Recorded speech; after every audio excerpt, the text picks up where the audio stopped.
प्रदोष के समय पर, उससे पहले लक्ष्मी और दरिद्रता फिर भ्रमण पर निकलती है।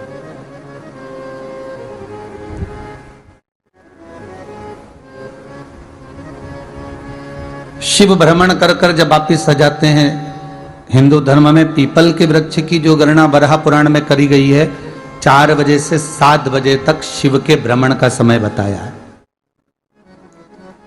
शाम को। तो 7 बजे से लेकर फिर रात्रि 9 बजे तक लक्ष्मी और दरिद्रता फिर भ्रमण पर जाती है। इनका एक समय निश्चित है महाराज। भ्रमण कर कर आ जाना। अब इस बीच में जब लक्ष्मी और दरिद्रता दोनों निकल कर जा रही हैं, तो दोनों एक भाव रख कर जाती हैं कि आज हमको कहां प्रवेश करना है।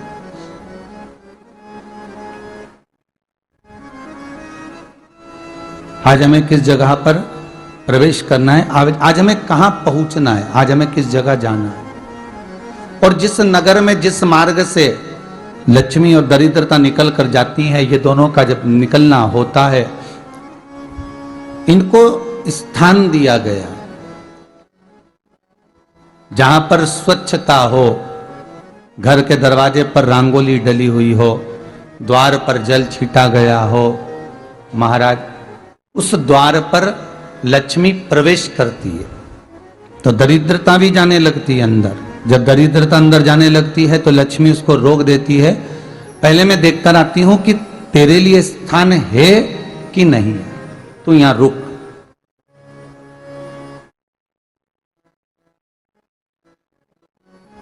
कुछ देर तक दरिद्रता बाहर खड़ी रहती है और लक्ष्मी जी की बड़ी बहन जब दरिद्रता बार बार अंदर जाने का प्रयास करती है तो लक्ष्मी जी कहती हैं, जी तू इतनी बड़ी होकर तुझे मालूम है तू तेरा सम्मान होना चाहिए, आदर होना चाहिए, और तू अंदर चली जाए और कोई तेरा सम्मान ना करे तो कितना बुरा लगेगा, इसलिए तू बाहर खड़ी रहे। मैं अभी आई। अंदर जाती है और जब लक्ष्मी जी भ्रमण कर लेती हैं, अंदर प्रवेश कर कर आती हैं और प्रवेश कर कर आती हैं तो दरिद्रता पूछती है चले अंदर। तो लक्ष्मी जी कहती हैं, तुझे मालूम नहीं है क्या जी कि जिस घर में मैं प्रवेश कर जाती हूं उस घर में फिर दरिद्रता नहीं जा सकती, क्योंकि ये तेरा वचन था, ये तेरा वचन था। अपन दोनों का जब मंगल विवाह हुआ था, मेरा विवाह जब नारायण के साथ में हुआ और तुम्हारा विवाह जब दुस्साह मुनि के साथ हुआ, दरिद्रता का विवाह दुस्साह मुनि के साथ हुआ। जब अपना दोनों का विवाह हुआ था तो अपन दोनों ने एक वादा करा था कि जिस घर में लक्ष्मी प्रवेश कर जाएगी उस दिन फिर दरिद्रता नहीं जाएगी, और जिस घर में दरिद्रता प्रवेश कर जाएगी उस घर में फिर लक्ष्मी नहीं जाएगी। अब जब मैं अंदर देख कर आ गई हूं तो तू अंदर नहीं जा सकती, अर्थात लक्ष्मी के चरण जिस घर में पड़ गए उस घर में फिर दरिद्रता प्रवेश नहीं कर रही। चलते चलते फिर दरिद्रता ने देखा और लक्ष्मी जी इसको लेकर गई और लक्ष्मी जी ने देखा कि इसके दरवाजे पर जल नहीं छीटा गया, इसके दरवाजे पर ना रंगोली डली है, इसका द्वार साफ नहीं हुआ है, इसके द्वार पर दीप नहीं है, इसके द्वार पर कलश नहीं है, इसके दरवाजे पर ढेर सारा कचरा पड़ा हुआ है, कोई श्वान कोई कुत्ता गंदगी भी कर कर चला गया है, कहीं बिल्ली ने गंदगी कर रखी है, कहीं जीवों ने कुछ गंदा गिरा रखा है। तो फिर लक्ष्मी जी कहती है, जी अब मैं होकर आ गई थी ना, अब तू जा, तू होकर आ। और दरिद्रता प्रवेश करती है। तो अंदर जाकर क्या देखती है दरिद्रता कि इतनी सवेरे से मैं घूमने इनके दरवाजे पर आई और ये तो सब चादर तान के चकाचक गुर्राटा भर भर कर सो रहे हैं। तो दरिद्रता कह देती है, तुम्हारा भाग्य ही बेकार है, तुम्हें क्या करूं, तुम ऐसे ही सोते रहो। और दरिद्रता गुस्से में बाहर निकल कर आती है, लक्ष्मी से कहती है, लक्ष्मी तू इसके घर में जाना ही मत ही। तो दरिद्रता को कहती है, जी तेरी बात नहीं मानूंगी क्या मैं? लक्ष्मी जी बोली, मैं तेरी बात नहीं मानूंगी, बिल्कुल नहीं जाऊंगी इसके घर में, तू चिंता मत कर, चल आगे चले। फिर आगे बढ़े। ये लक्ष्मी और दरिद्रता का प्रवेश है। आपके घर का द्वार आपके घर का दरवाजा। फिर निवेदन करूंगा एक बहुत सुंदर बात, हमें महाराष्ट्र से सीखना चाहिए, हमें साउथ से सीखना चाहिए, दक्षिण से। जिस समय पर भक्ति देवी यमुना जी के घाट पर रो रही थी अपने पुत्र ज्ञान और वैराग्य को गोदी में लेकर, समय देवऋषि नारद ने प्रश्न किया था कि तुम कहां पर पोषित हुई हो, तुम्हें ऊर्जा कहां से प्राप्त हुई? तो कहा मैं गुजरात से तो चली हूं।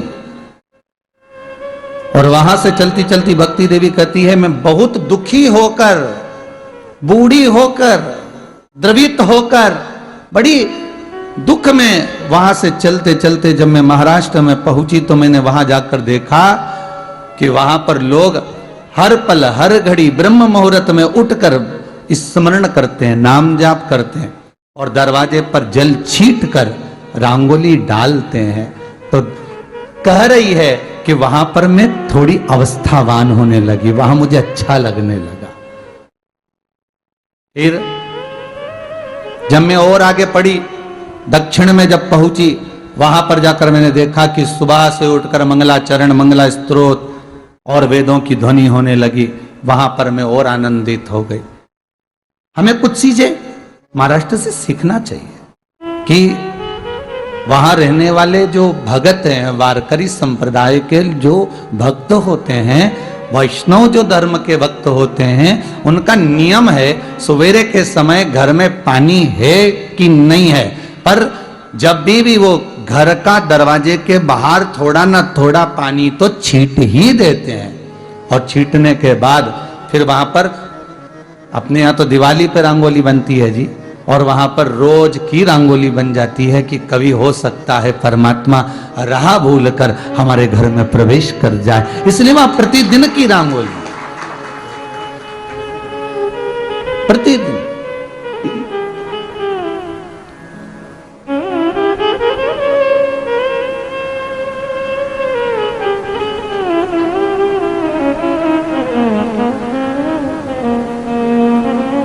हमें सीखना चाहिए थोड़ा सा। आज के जमाने में तो बहू अपने कमरे की झाड़ू लगा ले, वो ही बहुत बड़ी बात है। हो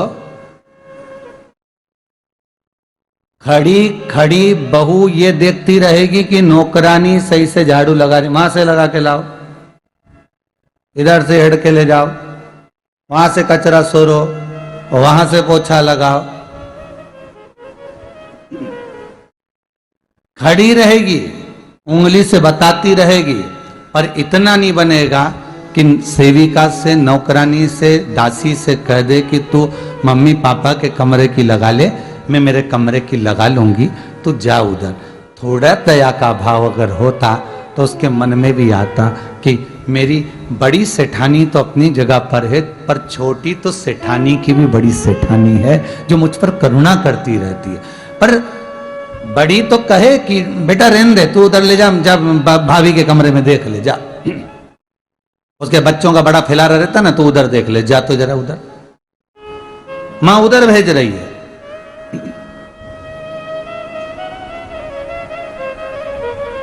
थोड़ा सेवा का भाव हमारे भीतर हो।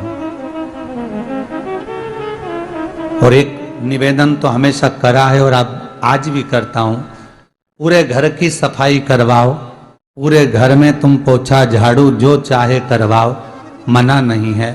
पर एक निवेदन है, रसोई घर के अंदर बहू और बेटी ही जाकर भोजन बनाए तो अन्नपूर्णा सदा कृपा करती है महाराज, बहू और बेटी ही।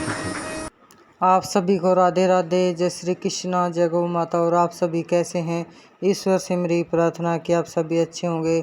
आशा करती हूँ महाराज जी द्वारा जानकारी, बताई हुई जानकारी आप सभी को पसंद आई होगी। तो महाराज जी द्वारा बताए हुए गए उपाय आप ये अवश्य करें और अपनी रसोई घर में अवश्य स्त्रियाँ ही भोजन